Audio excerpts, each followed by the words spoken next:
महाजनों ये न गतस पंथा, महापुरुषों ने जो किया वो हम करें। उन्होंने जैसा जीवन जीने का ढंग सिखाया ऐसा हम अपना जीवन बनाएं बस। तो विद्यार्थी काल में हमको खूब सफलता मिलेगी। विद्यार्थियों, मेरिट में आना तो बहुत साधारण बात हो जाएगी आपके लिए, बहुत छोटी बात हो जाएगी। आपको उसके लिए मेहनत नहीं करनी पड़ेगी। अगर इसको हम महत्व देना सीख लें बस। अब देखो, आप सुन रहे हैं तो मैं आपको एक प्रार्थना और करूं कि वर्णमाला होती है ना, वर्णमाला तो समझते हैं ना आप विद्यार्थी? हाँ, वर्णमाला। तो वर्णमाला से आदमी गाली भी लिख सकता है और गीता के श्लोक भी लिख सकता है। नहीं लिख सकता? वर्णमाला के द्वारा गंदी बात भी लिख सकता है और वर्णमाला के द्वारा गीता के सुवाक्य भी लिख सकता है। यदा ते मोह कलिलम बुद्धि व्यतिरतरिष्यसि तदा गंतासि निर्वेदम श्रोतव्यस्य श्रुतस्य च, ये भी लिख सकता है।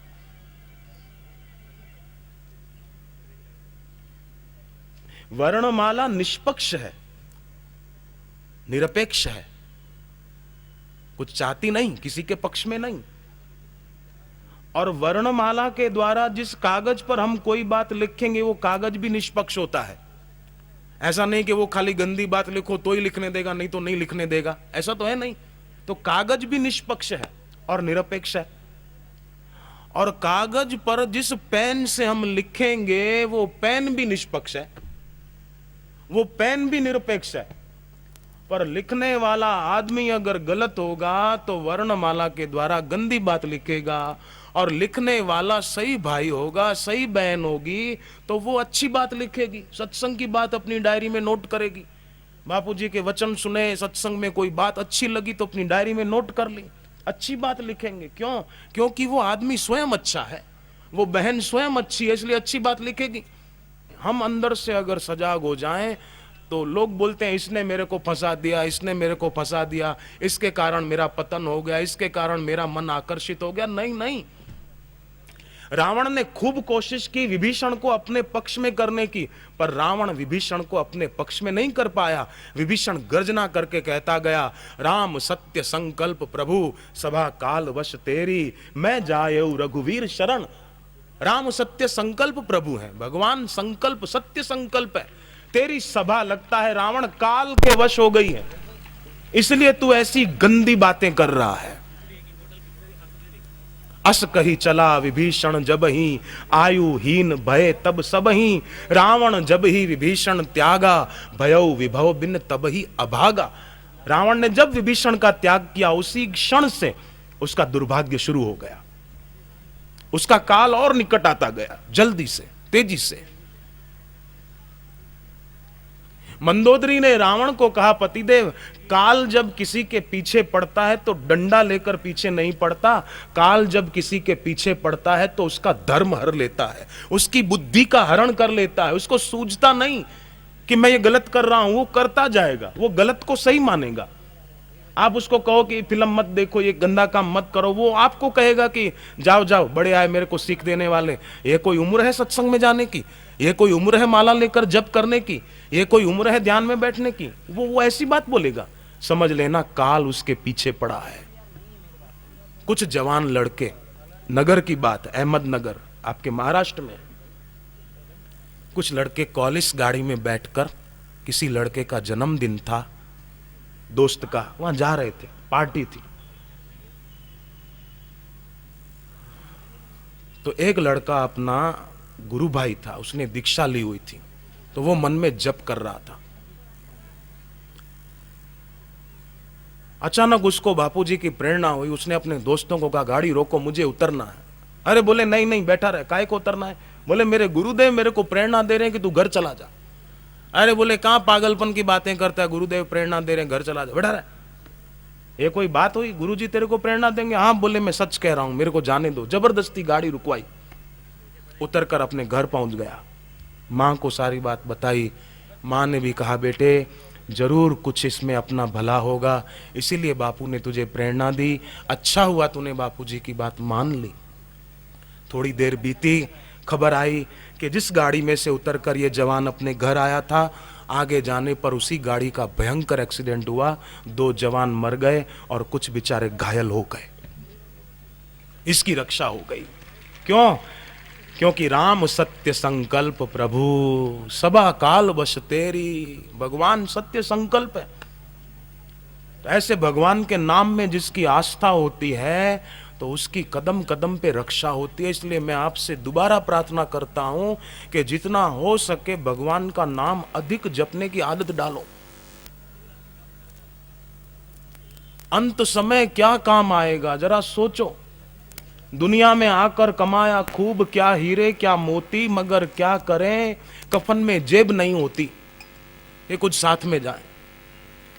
पर लोग कहते हैं मेरे को ये काम है, मेरे को पढ़ाई करनी है, मेरे को उधर जाना है, मेरे को स्टडी वीजा लेनी है, मैं यूके जाऊं, मैं अमेरिका जाऊं, मैं उधर पढ़ने जाऊं, मैं ऑस्ट्रेलिया जाऊं। पर मेरे भाई एक बात याद रखना, दूसरे काम होंगे कि नहीं इसमें तो शंका है, पर मरना होगा कि नहीं इसमें कोई शंका नहीं है। ये काम तो पक्का होगा।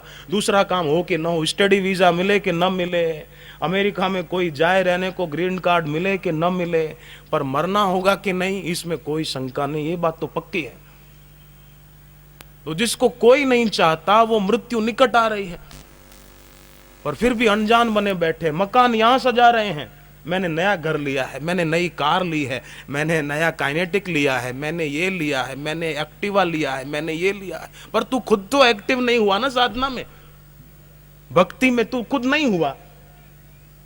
मैच देखने बैठे, हा फलाने ने इतने रन बना दिए, फलाने ने इतने रन बना दिए। तू अपने रन बनाना,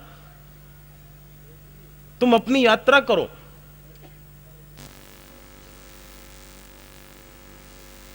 समय को गंवाना नहीं है। एक महात्मा थे, सुनना ध्यान से।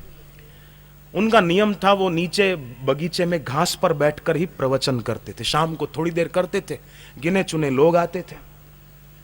तो वृंदावन के स्वामी अखंडानंद सरस्वती जी महाराज अपने साथ एक और व्यक्ति को, 2-3 व्यक्तियों को लेकर के गए उन संत से मिलने के लिए।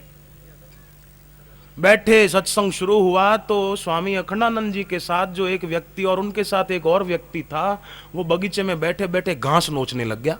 कईयों की आदत होती है, फालतू बाल नोचेंगे, या तो नाखून ऐसे मुंह में रखकर अपने नाखून चबाएंगे या काटेंगे। कैसा पागलपन। कई बार बार आंख मसलते रहेंगे, कभी कोई कुछ, शांति से बैठा ही नहीं जाता। लोग बोलते हैं मन बंदर की तरह चंचल है। नहीं नहीं, बेचारा बंदर तो अच्छा होता है, मन तो बंदर से भी ज्यादा चंचल है। बंदर बेचारा एक पेड़ से दूसरे पेड़ पे छलांग लगाएगा, एक बिल्डिंग की छत से दूसरी बिल्डिंग की छत पर छलांग लगाएगा। पर आदमी का मन तो इतना चंचल है कि भारत से अमेरिका पहुंच जाता है, नासिक से बंबई तक की छलांग लगा लेता है, बंबई से दिल्ली की छलांग लगा लेता है। मन इतना चंचल है। तो बंदर तो बेचारा अच्छा, बंदर नासिक से बंबई की छलांग नहीं लगा सकता, यहां से सड़क तक की छलांग नहीं लगा सकता एक छलांग में। पर आदमी का मन ऐसा क्या, बंदर से भी ज्यादा चंचल है। आपने देखा होगा, नहीं तो सुना तो होगा कि बंदरी होती है ना, बंदरी, हाँ, बंदरी का जो बच्चा होता है ना, वो अगर कभी किसी कारण से मर जाता है ना, तो भी बंदरी अपने मरे हुए बच्चे को अपने सीने से लगाए रहती है। जाएगी आएगी कहीं भी, अपने मरे हुए बच्चे को, लाश को ढोती रहती है अपने सीने से लगाकर। 2-4 दिन बीतते हैं, तब उसको लगता है कि नहीं अब ये तो मर गया, ये बदबू आई, फिर उसको फेंक देती है। लाश ढोती रहती है। ऐसे ही इंसान की हालत ऐसी हो गई कि वो दुराग्रह रूपी लाश को ढोता रहता है, अपने अयुक्त आग्रह रूपी लाश को ढोता रहता है। बंदरी का बच्चा तो कभी जिंदा था, पर ये इच्छाएं, ये तो मुर्दा ही है। जिसके मन में इच्छाएं उठी उसको भी मुर्दा बनाती। इसीलिए जानकार संतों ने कहा कि मेरे को कुछ नहीं चाहिए, मेरा कुछ नहीं है और मेरा किसी से कोई संबंध नहीं है। और हम इसमें मिला दे कि मेरे को मेरे गुरुदेव की कृपा चाहिए, मेरे गुरुदेव मेरे हैं और मेरा उनसे सनातन संबंध है, पुरातन नहीं है, सनातन संबंध है। हम अपनी महिमा को भूल रहे हैं, अपने असली बड़प्पन को भूल रहे हैं, नकली बड़प्पन को अपना मानते हैं। नहीं नहीं, डिग्रियां मिल गई तो उसका सम्मान किया जाता है, बोलते ना ये इतनी डिग्री पाली, इतनी डिग्री पाली। वास्तव में देखा जाए तो ये डिग्री पाने पर जो सम्मान होता है, ये सम्मान उस आदमी का नहीं है, उस आदमी का तो घोर अपमान है। सम्मान उसकी डिग्री का हो रहा है, उसने जो डिग्री पाई उसका सम्मान हो रहा है ना, उसका तो नहीं हो रहा। बढ़िया गाड़ी में बैठने से कोई अपने को बड़ा माने तो ये गाड़ी का बड़प्पन हुआ, बढ़िया गाड़ी नहीं हो, स्कूटर हो तो अब छोटे हो गए। तो लोग ऐसे विचित्र हैं कि दुनिया की चीजें जो छूट जाएगी उसके कारण अपने को बड़ा मानते हैं, वो नहीं हो तो अपने को छोटा मानते हैं, अपने असली बड़प्पन को भूल गए। तो गुरु अपने असली बड़प्पन में हमको जगाते हैं। एक लड़के का नाम था बद्री। अब बद्री कैसा अच्छा नाम है, बद्रीनाथ धाम, 4 धाम में से एक है बद्रीनाथ धाम। तो एक लड़के का नाम था बद्री और उसके दोस्त का नाम था शंकर। तो बद्री ने अपने दोस्त शंकर को कहा कि तेरे नाम के ऊपर से अगर बिंदी हटा दें तो तेरा नाम शक्कर हो जाएगा, शक्कर। तो शंकर ने कहा कि अगर मेरे नाम की बिंदी तेरे नाम के ऊपर लगा दे तो तेरा नाम बंदरी हो जाएगा। बद्री है तेरा नाम, बिंदी लगा दो तो बंदरी। अब है वो बद्री, वो है शंकर, पर एक शक्कर बन रहा है, दूसरे को बंदरी बना रहा है। ऐसे है तो इंसान, पर अपने को बेकार में दुखी, दीनहीन, लाचार, मेरा कोई नहीं, मैं तो अकेला हूं, मेरा तो कोई नहीं, मेरा भाग्य गरीब है, अपने भाग्य को कोसते रहते हैं। और कई विद्यार्थी ऐसे भोले बेचारे अपनी याद शक्ति को कोसते रहते हैं, मेरी याद शक्ति कमजोर है, मेरी याद शक्ति कमजोर है। क्यों उसको कोसते हो? सुबह प्रयोग बताया था, वो करें, फिर याद शक्ति कैसी बढ़िया नहीं होती। देखो आप ब्रह्मचर्य का दृढ़ता से पालन करें, फिर देखो याद शक्ति कैसे सीधी नहीं होती। संयम में दृढ़ता हम सब लाएं, फिर देखो याद शक्ति कैसी होती है। एक बार एक श्लोक पढ़ो, कोई वचन पढ़ो, मजा ले कि वो तुमको याद न रहे।